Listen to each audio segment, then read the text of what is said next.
The wind carried a sharp edge that morning, the kind that slipped beneath the seams of a man's coat and found the bone. Elias Turner rose before the sun, as he always did, with no witness but the creak of the rocking chair and the steady hiss of the kettle on the stove.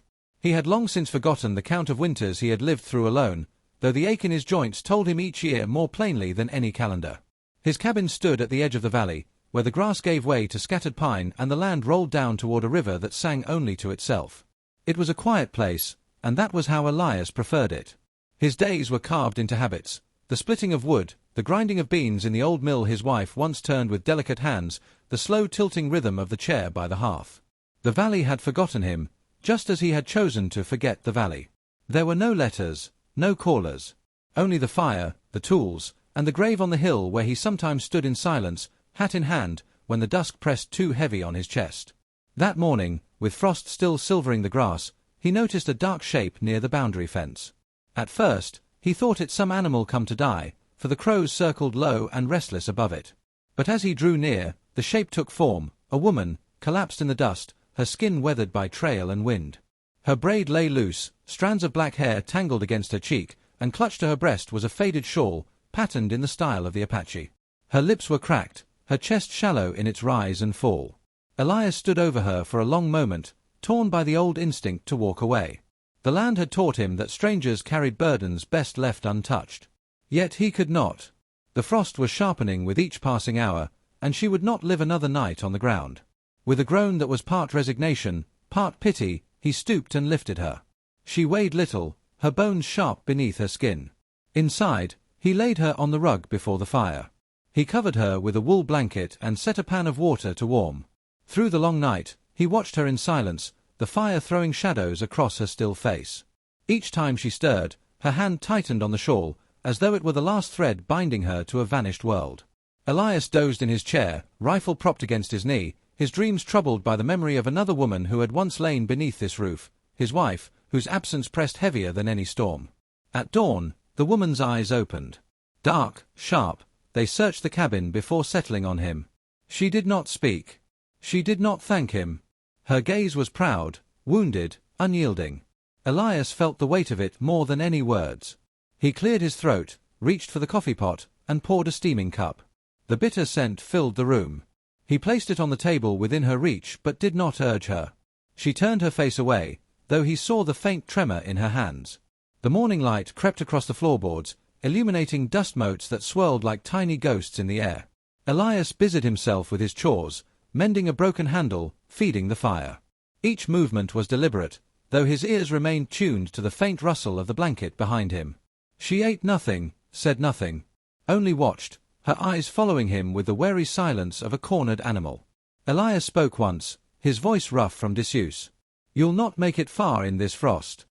She gave no reply. He did not press her. Words had long since failed him in his own grief. He could not expect them to serve her any better. Yet he felt the strange weight of her presence pressing into the stillness of his home. For years, he had lived in silence by choice. Now the silence was shared, and it unsettled him. By evening, he set a plate of bread and beans near her. She touched nothing until he turned away. When he looked again, the plate was empty, though she kept her eyes on the fire as though she had taken nothing at all. That night, Elias sat once more in his rocking chair, the rhythm steady, the rifle still close. The fire's glow painted her face in flickering amber. For the first time in many years, he felt the weight of another breathing beneath his roof. He told himself it was burden, and perhaps it was. Yet, somewhere deep inside the emptiness, it felt like something else, a presence that reminded him he was not as alone as he had chosen to be. And so he let her stay.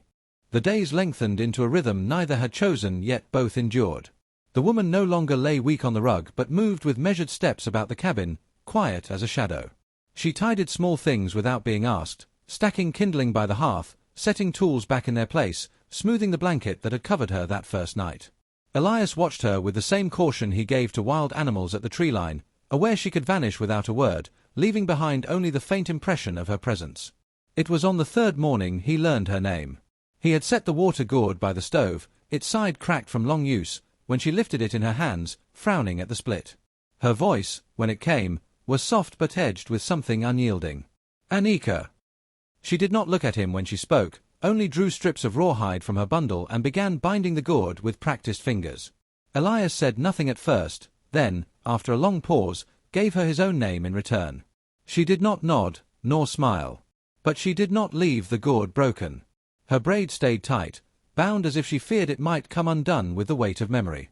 Her shawl, faded and thin, was never far from her grasp. At night, when Elias pretended not to notice, she would fold it beneath her cheek before sleeping by the hearth. It was more than cloth, it was the last tether to a world that had been scattered into ash and wind. Elias understood. He too kept a relic, the chest at the foot of his bed that held his wife's wedding dress, folded and yellowing with time. He dreamed of it more often now, dreamed of the laughter that once filled the cabin, of the woman who had ground coffee beans beside him. When he woke, the silence pressed heavier for having been broken in his sleep. They spoke little, yet a strange communion grew between them in small acts. When she found his knife dull, she handed it to him without a word. He set it to the whetstone, the rasping sound filling the air while she watched, her shawl wrapped close. When the handle of the water bucket loosened, she bound it with twine before he could reach for it. These old tools became their language, their offerings in place of conversation. The valley did not remain silent. On his rare trips into town for supplies, Elias felt eyes linger too long. A man on the porch of the store spat in the dirt when Elias passed, and another muttered, "Ain't right, harborin' one of them." He ignored them, but the words clung like burrs. Rumor carried faster than wind through dry grass, and he knew before long the whispers would find their way back to his cabin.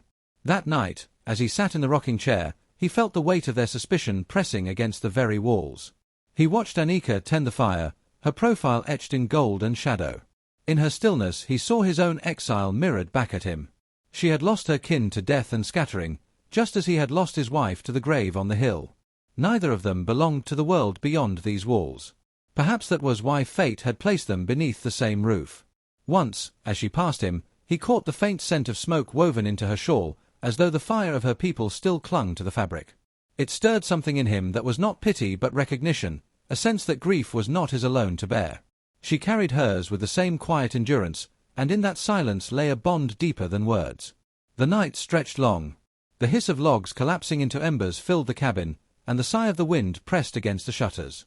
Sometimes he thought he heard his wife's voice in that wind, only to look across the room and find Anika staring into the fire with eyes as hollow and haunted as his own. For the first time in many years, Elias felt less like a ghost drifting through his days. Yet the world beyond his fence was stirring, and he knew the peace could not last. Still, as he lay in his bed listening to the crackle of the fire and the slow breathing of the woman who slept beside it, he allowed himself a dangerous thought, that perhaps solitude was not the only way to endure the years left to him. Winter came down hard upon the valley, the kind of winter that gnawed at bone and filled the nights with the sound of timbers groaning under the strain of cold. Snow pressed against the cabin walls until the world outside seemed swallowed whole, leaving only the crackle of the fire and the rattle of loose shutters to remind Elias and Anika they were not buried alive. The air inside smelled of smoke and boiled beans, heavy but warm enough to keep breath from freezing at their lips. On the third night, when the storm had risen into a full-throated howl, a pounding struck the door. At first Elias thought it was the wind itself, slamming a loose board. But then came another strike, fist against wood, urgent, desperate. His hand closed on the rifle propped beside the rocking chair. He glanced at Anika. She had frozen where she stood, her shawl drawn tight, her eyes sharp with alarm. The pounding came again. Elias edged to the door, heart hammering in his chest, and pulled it open against a blast of snow. A figure lurched forward, half buried in frost, his hair stiff with ice. The man, no more than 20 summers, collapsed against the threshold. His lips were blue, his hands raw with open cracks, his breath shallow. For a moment Elias held the rifle high, ready to drive him back into the storm. Fear prickled through him like sleet, fear of what might follow this stranger, of what danger might spill through his door if he let the man live. Then Anika moved. She slipped past Elias without hesitation, her braid swinging, her shawl unfurling like wings as she caught the young man before he fell. She dragged him inside, lowered him to the rug, and wrapped him in blankets. Elias did not lower the rifle. The firelight threw long shadows, painting the stranger's hollow cheeks in shades of red and gold. The man's eyes fluttered open, dark and dazed, and his cracked lips formed a word Elias did not understand. But Anika understood. Her gaze lifted to Elias, steady and defiant, and in that gaze was a command, "This one stays." The storm screamed against the shutters, But inside the cabin 3 lives clung to the fragile warmth of the flames. Through the long hours of that night, Elias kept his rifle across his knees. He listened to the wind clawing at the roof, the rasp of the stranger's breath, and the quiet murmurs of Anika as she fed him spoonfuls of hot water. The man's voice was faint, his words tumbling in Apache, but when he said "sister," Elias caught it. He saw the way Anika's shoulders eased, how her eyes softened with a sorrow he had not seen before. By morning the storm had not relented. Snow lay piled high against the door, sealing them in. Elias set about chopping wood from the stack he'd hauled inside weeks before, the axe thudding in rhythm while his thoughts turned restless. Each strike of the blade echoed his unease. Strangers meant risk. Risk meant death. He had lived too long in solitude to invite it willingly. The young man stirred often now, warming under the blankets. His name, Anika said, was Koa. She spoke the word with care, almost reverence. Elias noted the small smile she carried when she listened to him speak, a smile he had never seen on her lips in the weeks she had shared his roof. She looked younger in her brother's presence, less burdened, as though the years of grief had lifted slightly from her shoulders. Mistrust festered in Elias's chest. Each time he stepped outside to clear snow from the roof, he searched the tree line for signs of riders, for any proof that Koa had been followed. He saw only the white sweep of storm and the trembling skeletons of the pines. Yet suspicion clung to him like frost. He had no reason to trust that danger had not been carried in with the boy. Inside, the cabin grew crowded. Elias moved with deliberate steps, setting his rifle always within reach, while Anika and Koa spoke in low tones that carried like the hum of bees. He could not understand their words, but he heard the rhythm of kinship in them, the kind that had no place for him. It stirred something sharp in his chest, an ache that felt uncomfortably like envy. On the 4th night, while the storm raged louder than ever, Elias sat in his rocking chair, sharpening his knife on the whetstone. Sparks of steel flickered in the firelight. Koa slept on the rug, his chest rising steadily, his face softened in the glow. Anika sat nearby, her braid undone for the first time, hair spilling over her shoulder as she mended a tear in her shawl. Elias watched them both in silence, his hand moving the blade across stone in a slow, steady rhythm. For years, his world had been pared down to wood, fire, and silence. Now it felt as if the storm outside had burst open his solitude, pushing strangers into his life whether he welcomed them or not. As the wind screamed and snow piled high against the door, Elias realized the greater storm was not beyond his walls but within them, the storm of choosing whether to remain shut inside his fear or to allow these 2 exiles into the hollow place grief had carved in him. He kept the rifle close that night, but he did not raise it again. When at last the storm broke, the valley lay buried in silence, the kind of silence that comes only after fury has spent itself. Snow glittered like glass under the pale sun, the pines bent low with the weight of it. Elias trudged out to the barn, boots crunching through drifts, his breath rising in thin white plumes. That was when he saw them, tracks pressed into the snow near the tree line. Not the prints of deer or elk, but horses. More than one.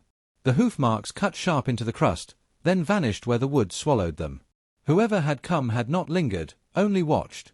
A heaviness pressed into Elias's chest. Whispers from town had already told him what to expect. Men who saw an Apache woman and now her brother beneath his roof would not leave it be. There was resentment enough in the valley to rouse vigilantes, men eager to do with rope and rifle what law might hesitate to touch. He looked back at the cabin, smoke curling faintly from the chimney, and felt the old life of solitude slip farther from reach. Inside, the air was thick with tension. Koa sat cross-legged by the fire, sharpening his knife in endless strokes, the stone rasping like teeth on bone. His face was set in grim concentration, each pass of the blade as much ritual as preparation. Anika worked in silence beside him, tearing strips of worn cloth and braiding them into rope, her fingers trembling despite the steadiness of her gaze. The sound of tearing fabric scraped at Elias's nerves. He fed the fire, laid logs with slow precision, and let the crackle of flame fill the space where words could not. The cabin felt smaller now, walls pressing closer, the air too thick with unspoken fear. Elias's silence grew heavier with each passing night.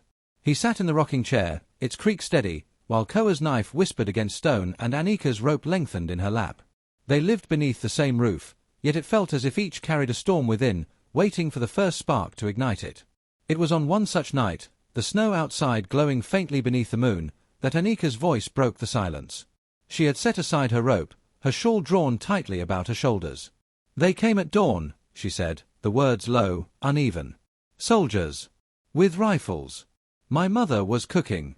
My brother, her voice faltered, her hand clutching the edge of the shawl as though to anchor herself. She drew a breath, tried again. They shot the old ones first. The children, they ran. I carried my sister's baby. She fell. I could not lift her. I left her in the dust. Her eyes glistened, but no tears fell. Her words were iron shards, each one striking Elias with a sharp, cold weight. He sat still, staring into the fire, but his heart hammered against his ribs. He thought of the grave on the hill, of the day he'd carried his wife's body wrapped in cloth, the ground frozen so hard he'd broken his shovel handle in the digging. He had never spoken of her death aloud, not once in all the years since. But Anika's voice cracked the stone silence he had built around himself. "My wife," he said, his own voice rough and low, "laughed at the way I brewed coffee. Said it was too bitter. Said I ruined the beans." He gave a faint, humorless breath, more exhale than laugh. "She died before the thaw one spring. Fever took her fast. I buried her in frozen ground. Her dress still sits in a chest by my bed." The fire hissed as a log split in two, sparks rising. Anika's eyes met his, dark and steady. Between them stretched a silence that was no longer empty but filled with the weight of what they had given each other. Elias rose then, slowly, and crossed to the table. He set his rifle upon it with a deliberate hand, not as a threat but as a vow.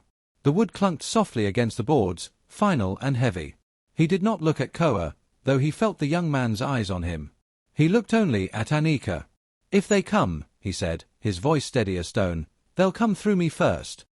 The wind moaned faintly against the shutters, but inside the cabin, the air shifted. The tension had not vanished, but something stronger now underpinned it, a promise forged not in words alone but in the weight of grief and the fire of resolve. Elias no longer felt like a man enduring out of habit. He felt a will awaken in him, fierce and immovable, born from the simple truth that some lives were worth standing for. That night, as he returned to his chair and let its slow rhythm carry him towards sleep, he felt the rifle's presence on the table like a silent sentinel. The fire burned low, its glow soft on Anika's face, her shawl still clutched close, her eyes finally closed. Koa's knife lay sheathed at his side, his breathing steady. The storm had passed, but Elias knew others were gathering. Yet, for the first time in years, he felt prepared not just to endure, but to defend. The valley did not darken quietly that evening. A restless glow spread along the ridge, the kind of light no sunset ever cast. Torches. They moved in clusters, like stars dragged down from the sky and carried by rough hands. Shouts carried on the wind, harsh, fractured, brimming with anger. Elias stepped out onto the porch, rifle slung across his chest, the plume of smoke from his chimney curling steady behind him. Men emerged from the tree line, their shapes shifting in the firelight. Faces he knew, neighbors, storekeepers, men who had once nodded to him in passing when he still went into town. Now their mouths twisted in rage, their voices thick with accusation. "Hand them over," one called, raising his torch high. "No place for them here. Not under your roof, Turner." Elias's boots pressed into the frost-hard ground. He said nothing at first, only rested his hands across the rifle's stock. The firelight painted him in hues of red and shadow, his breath rising in pale clouds. Their words pelted him like stones: traitor, fool, danger. He let them come, let them beat against his silence until the last one faded. Then, with a voice low but unshaking, he said, "You'll get nothing from me." A ripple passed through them, anger tightening like a drawn rope. Rifles glinted in torchlight. The standoff held, bitter and sharp, like steel poised against steel. Elias's heart hammered, yet he stood as if rooted, the weight of the rifle across his chest steadying him like a final truth. These were men he had shared fences and markets with. Now they were enemies, pressing down on him like the storm clouds before lightning strikes. Inside, the cabin breathed with a different fire. Anika had opened the old chest at the foot of Elias's bed, her hands trembling as she drew out the dress folded there. Once white, it was now yellowed, the lace brittle with years. She clutched it to her chest as though it were a shroud, her breath quick, her eyes flicking toward the door as if already hearing the crack of rifles. Her fingers pressed into the fabric, and for a moment she seemed caught between running and vanishing entirely. Koa stood near the hearth, knife in hand, his jaw tight. But his sister's gaze was on the dress, and in it she seemed to see not only Elias's loss, but her own, the wedding she would never know, the future that had been burned away with her people. The dress became a symbol of memory and survival both, fragile as cloth yet enduring as the woman who now held it. Outside, the shouts sharpened, demanding, threatening. Elias stepped down from the porch, the frost crunching under his boots, and faced the men fully. He raised the rifle not in wild challenge but in steady refusal, his eyes hard, his voice ringing against the cold. "If you cross this fence, you'll answer to me first."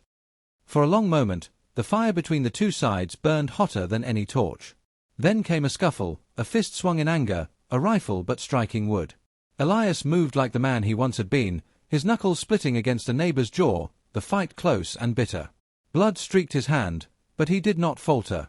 When at last they pulled back, muttering curses into the dark, the torches moved away one by one, swallowed by the night beyond the trees. When Elias stepped back inside, his breath ragged, the firelight caught the blood on his knuckles. His eyes burned with something deeper than fury, something carved from years of silence and sharpened into resolve. Anika stood frozen, the dress clutched still in her arms, her face pale with fear. She looked at him as though seeing him new. "No one will touch you here," he said, his voice rough but steady. He closed the door behind him, bolting it against the night. The words were not boast nor threat, but promise. A vow pressed into the very boards of the cabin. The fire crackled, casting long shadows. Koa sheathed his knife at last. Anika loosened her grip on the dress, her shoulders trembling. She placed it gently back in the chest, but her hands lingered on the fabric, as though laying down both sorrow and trust. When she looked at Elias, her eyes held not just gratitude but something unspoken, an understanding, fragile yet undeniable. The fire between them was no longer just the hearth's glow. It lived in the air, in the silence charged with more than fear. It was defiance, protection, and a bond forged in the crucible of survival.